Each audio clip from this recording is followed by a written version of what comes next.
Global fitness industry की value $4 trillion से भी ज्यादा की है। लेकिन एक बात मुझे बहुत ही डिस्टर्ब करती है, अगर वेट लॉस के सॉल्यूशंस एक्चुअली में काम करते तो बहुत सारी कंपनियां वैसे ही बंद हो चुकी होती। जो इंसान फिट हो गया और फिट रह गया वो बस खाली एक बार का कस्टमर है, लेकिन जो इंसान वेट लॉस करता है वापस रीगेन करता है वो लाइफ टाइम का कस्टमर है। बीइंग अ कोच, इसलिए मैंने डिसाइड करा आपको बताने का कि एक्चुअल में फैट लॉस के बाद वो क्या चीज़ होती है और आपकी बॉडी के साथ एक्चुअल में क्या होता है। मैंने 3 महीने एक चीज़ को ट्रैक करा।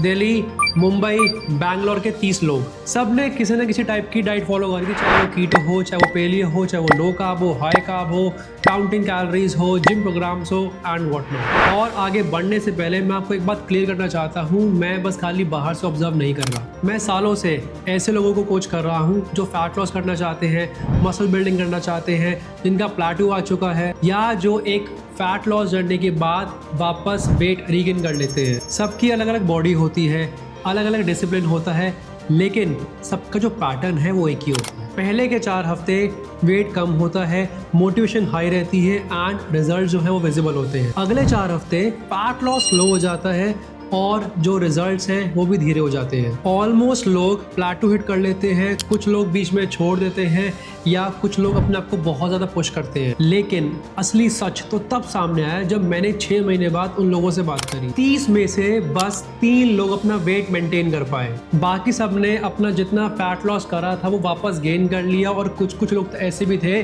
जिन्होंने पहले से ज़्यादा गेन कर लिया। तो मैंने एक साइंस देखी, इसका नाम होता है मेटाबॉलिक अडेप्टेशन। जब हम बहुत ज़्यादा कैलोरी कम कर देते हैं या क्रैश डाइटिंग कर देते हैं या मोस्ट ऑफ द केसेस में अपने BMR से नीचे डाइट करते हैं या बहुत ही एक्सट्रीम डाइट करते हैं, तब वहाँ पे आपकी बॉडी आपको एक सिग्नल देती है जिसको हम बोलते हैं बायोलॉजिकल स्ट्रेस। इसका रिजल्ट क्या होता है? आपका मेटाबॉलिज्म स्लो हो जाता है, आपको भूख बहुत ज़्यादा लगती है, आपके मूड स्विंग्स हो जाते हैं, डिप्रेशन, एंग्जाइटी, रात को नींद ना आना एंड व्हाट नॉट। अब इस फेज में आपके 2 मेजर हार्मोन्स जो हैं वो रोल प्ले करते हैं। पहला आपका लेप्टिन, सेकेंड आपका ग्रेलिन। लेप्टिन जो आपका पेट भरा होने का सिग्नल देता है वो कम हो जाता है, ग्रेलिन जो भूख लगने का सिग्नल देता है वो बढ़ जाता है। इसीलिए आपने ये चीज़ एक्सपीरियंस करी होगी अगर आप कभी फैट लॉस जर्नी पे हो, किसी के कोच के अंडर या किसी भी कोई प्रोग्राम के अंडर की, जब आप फैट लॉस फेज में होते हो तो आपको भूख बहुत ज़्यादा आपको लगती है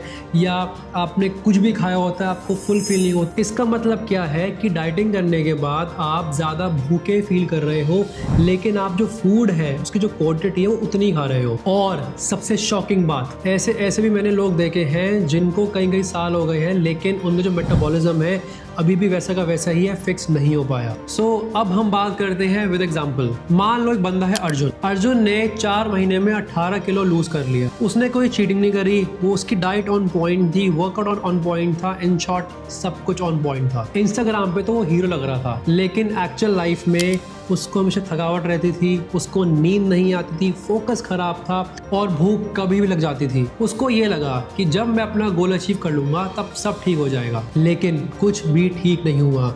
जब उसने वो एक डाइटिंग का जो फेस था वो छोड़ा, बैक टू नॉर्मल डाइट पे आया, बिंज ईटिंग करी, तो उसने 18 किलो तो उसने लूज करा था, बट उसने 22 किलो गेन कर लिया था। इसका मतलब क्या? वो पहले से भी हैवी हो गया था और उसने खुद को दोष दे दिया, भाई कि मेरी गलती है, मैं ऐसा हूँ, मैं वैसा हूँ, मैं वीक हूँ, मैं डिसिप्लिन नहीं था, पर गलती उसकी नहीं थी। सच तो ये है कि जो पूरी साइकिल है ये फिटनेस इंडस्ट्री के लिए एक प्रॉफिट है। आप जितनी बार अपना वेट लूज करते हो फिर गेन करते हो, उतनी बार आप एक नया सॉल्यूशन खरीदते हो, नया प्लान, नया सप्लीमेंट, नया चैलेंज, नया ये, नया वो, नई मोटिवेशंस। सिस्टम को लॉन्ग टर्म से ज़्यादा रिपीट कस्टमर्स चाहिए। जो तरीका एक्चुअल में काम करता है, जिससे आपको कोई भी साइड इफेक्ट नहीं होते, वो स्लो होता है, वो बोरिंग होता है एंड एड्स में सेक्सी नहीं लगता। उन 30 लोगों में से बस 3 लोग थे जिन्होंने अपना वेट मेंटेन करा, उनको कोई भी साइड इफेक्ट नहीं आ रहा क्योंकि उन्होंने कोई भी रैंडम प्लान फॉलो नहीं करा था। उन्होंने एक सिस्टमैटिकली एंड एक बायोलॉजिकल